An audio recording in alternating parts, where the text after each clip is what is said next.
This is my iPhone XR, but the problem's actually on an iPhone X.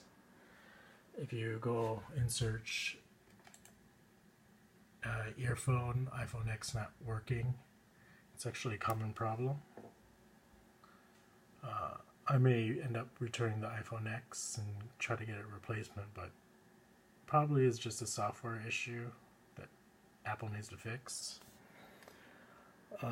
So if your earphone stops working, this isn't a tutorial or anything because there are better videos on this. It's just I have the problem too, so I just want to make a record of it.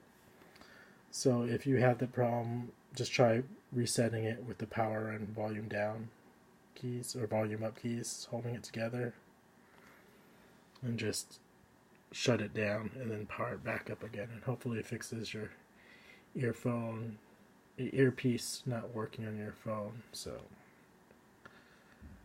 some people suggest factory resetting it, but I just reset my wife's iPhone X and it started working again, so we'll see. Last thing I want to do is get a refurbed iPhone, but what can you do about it? Do you have this problem? It's pretty annoying, isn't it? How often do you get it? Because I kind of want to know to what extent this problem is.